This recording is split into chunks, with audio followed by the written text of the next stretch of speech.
আসসালামু আলাইকুম। বাংলার রাঁধুনি রান্নাঘরে সবাইকে স্বাগতম। আবার চলে এলাম আপনাদের মাঝে। আজ নিয়ে এসেছি একদম ঝামেলা ছাড়া কী করে গরুর মাংস রান্না করা যায়, স্পেশালি যারা ব্যাচেলর আছেন, বাটা মশলা বাসায় থাকে না তাদের জন্য। আজকে রান্নাটা হবে কাটা মশলায়। এখানে আমি 1.5 কেজি গরুর মাংস খুব ভালো করে কেটে পানি ঝরিয়ে নিয়েছি। হাড়, চর্বি এবং মাংসগুলো ছোট ছোট করে কাটা। এখানে একটু মোটা কাটা 1.5 কাপ পরিমাণ পেঁয়াজ অ্যাড করে দিলাম। দিয়ে দিলাম 2 টেবিল চামচ পরিমাণ কাটা আদা, 2 টেবিল চামচ পরিমাণ কাটা রসুন এবং 8-10টা শুকনো মরিচ। পেঁয়াজের পরিমাণটা একটু বেশি দিতে হবে, যেহেতু এখানে বাটা মশলা হবে না। তারপর অ্যাড করে দিলাম ঝোলটা একটু ঘন হওয়ার জন্য 2টা টমেটো। সাথে অ্যাড করে দিব স্বাদ অনুযায়ী লবণ। টমেটোকে স্কিপ করতে চাইলে বাদ দিতে পারেন।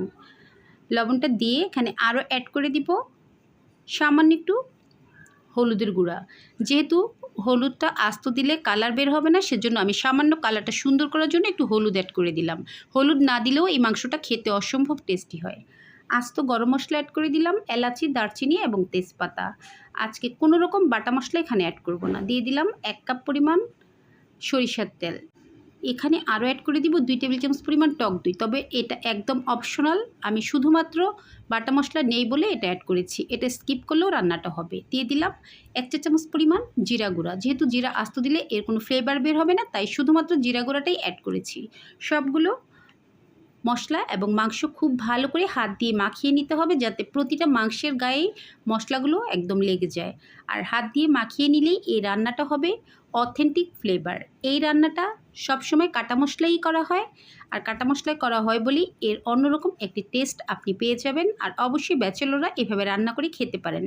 বাটা মশলার ঝামেলা ছাড়াও যে গরু মাংস এতটাই মজা হয়, কিন্তু এত সহজ রান্না, সেটা নিজে না করলে কখনোই বুঝতে পারবেন না। যেহেতু সামনে কোরবানি, তাই আপনারা চাইলে এভাবে একবার রান্না করে দেখতে।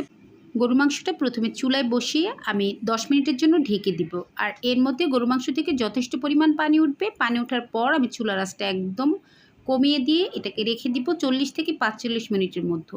এর মধ্যে সমস্ত মশলাগুলো একদম গলে যাবে, ঝোলটাও ঘন হয়ে যাবে, মাংসটাও একদম পারফেক্টভাবে সিদ্ধ হবে এবং মাংসের ভিতরটা হবে জুসি।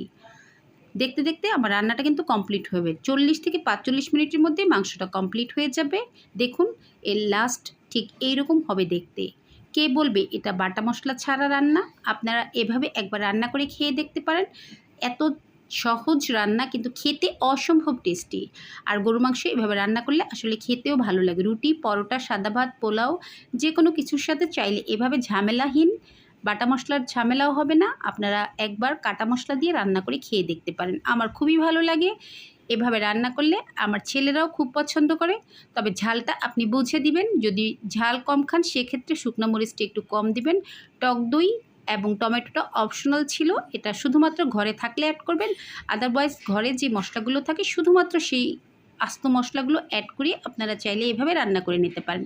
আর সরিষার তেলে রান্না করলে বেশি মজার হয়, সেজন্য আমি সরিষার তেল অ্যাড করেছি। এখানে সয়াবিন তেল দিলেও কোনো অসুবিধা নেই। গরুর মাংস যে এত সহজে রান্না করা যায়, সেটা হয়তো অনেকেই জানতেন না, মশলার ঝামেলা মনে করি। কিন্তু কোনো রকম ঝামেলা ছাড়া ঘরে থাকা মশলা দিয়েও যে এত মজার কাটা মশলায় রান্না হয়, সেটা শুধুমাত্র নিজে একবার করলেই বুঝতে পারবেন।